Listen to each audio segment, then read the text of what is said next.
unit is, why did the Civil War occur and who is to blame, right? I mean, the most obvious answer would be Southern slaveholders, right? But whenever a war happens, whenever a civil war happens, there's blame probably to go around to more than one group of people.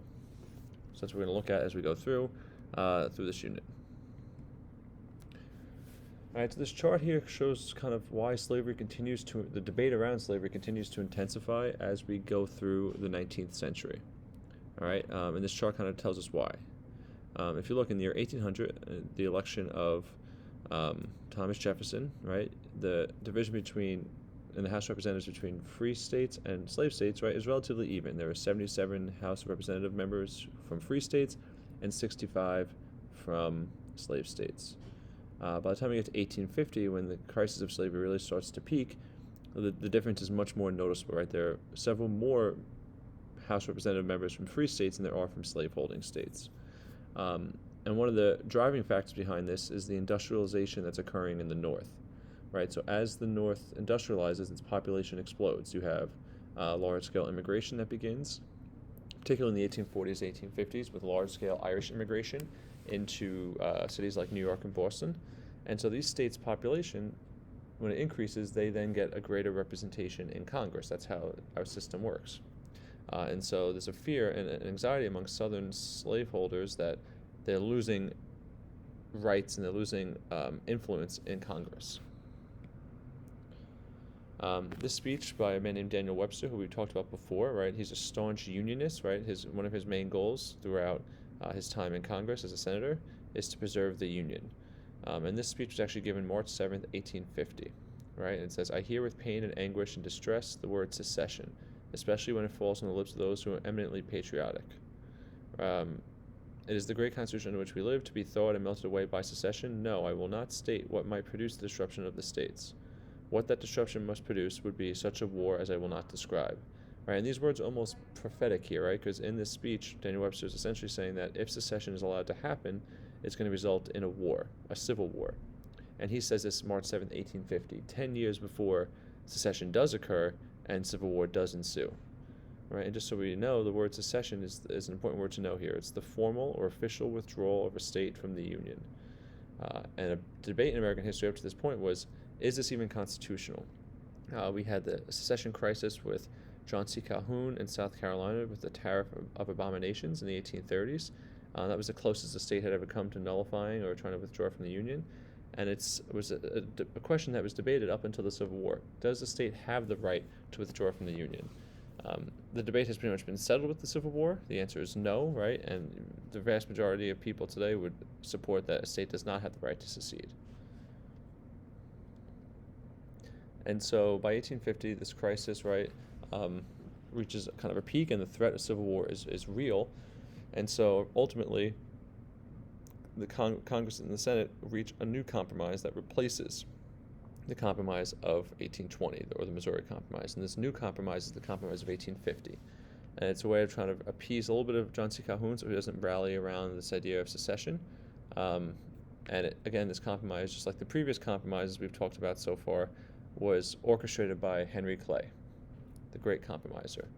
So the terms of this compromise, right, was that California would be admitted as a free state to the Union. So this is after the Mexican-American War, right, when we gained new territories in the South and Southwest and West Coast. So California is admitted as a free state. The territories of Utah and New Mexico would be allowed to decide for themselves about whether or not to allow slavery, right? And that's something called popular sovereignty that we're going to talk about in a few minutes. It resolves a dispute between Texas and New Mexico. It bans the sale of slaves within the District of Columbia, but slavery could still exist. So you could still own a slave in Washington, D.C., but you just could not sell a slave in the confines of that district, of the capital district. And kind of one of the most infamous things and one of the most controversial things is the Fugitive Slave Act, which required and dealt with, gave punishments to people who did not return escaped slaves to the rightful slave owners.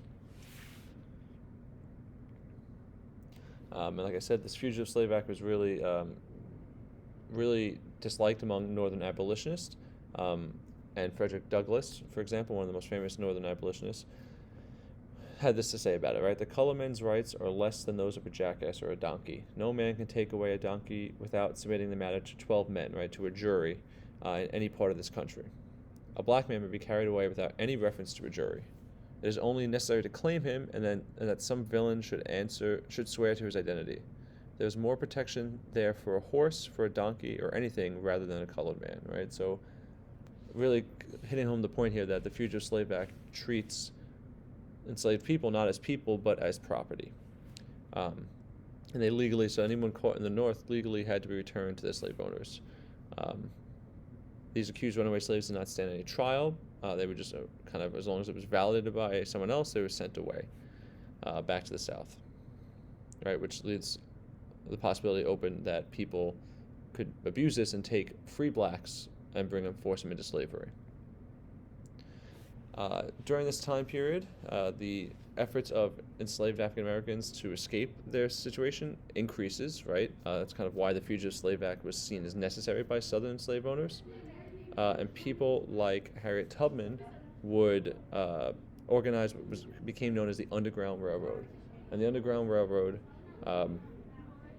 brought people out of slavery from the South and into northern safe havens, right? And ultimately, most of these African Americans then would eventually move on into Canada, where slavery was illegal, and the Fugitive Slave Act held no authority because it wasn't part of the United States, right? And this is a really interesting map because the red shaded areas there are all areas where a majority of the population was actually slaves themselves, right? So large parts of South Carolina, for example, Alabama, Mississippi, Louisiana was slaves themselves, which gives kind of anxiety to slave owners because they're outnumbered, right? And that could be bad. And we mentioned in a previous lesson about the slave revolts that occurred throughout this time period.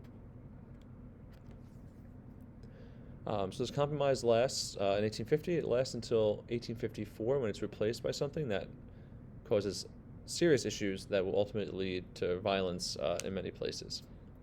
And so the Missouri Compromise tells us, right, that at the time it was created that the majority of new territory would not be open to slavery.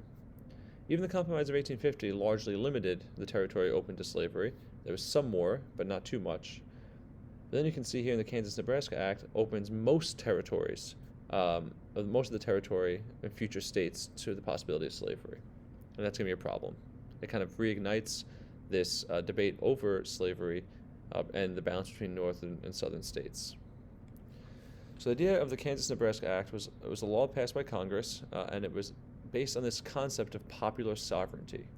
And this pretty much means that each new state that wanted to come into the Union should democratically decide if they should have slaves or not, right? They would hold an election, and the people of that territory would vote to determine their status as free or slave states. This violated the Missouri Compromise because now some of this territory in Kansas, Nebraska was north of that 36 parallel line. And what you have here then is that these new territories become ground zero for tensions between the two groups. And in fact, in Kansas and Nebraska, you have thousands of people who supported abolition and thousands of people who supported slavery move to these states to try to sway the election, move to these territories to try to sway the elections and lead to them to become either free or slave state. And this led to violence. In particular, in Kansas, it becomes known as Bleeding Kansas, and what we have here is basically a civil war within the territory of Kansas. A man named John Brown, who was a radical abolitionist, he wanted slavery gone, and he was willing to do it violently. And in 1856, in Kansas, he and his followers, who had moved there for this purpose, killed 5 people who supported slavery. After that, other acts of violence ensued, and essentially a civil war was occurring in the territory of Kansas, and it was known as Bleeding Kansas.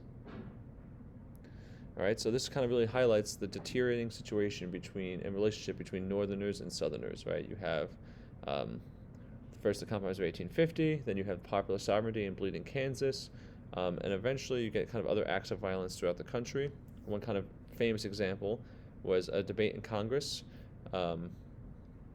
where a man named Charles Sumner, who was a Northern representative, a fight broke out over the debate of slavery in this issue, and a Southerner came in and beat Charles Sumner over the head with a cane. It's known as the caning of Sumner.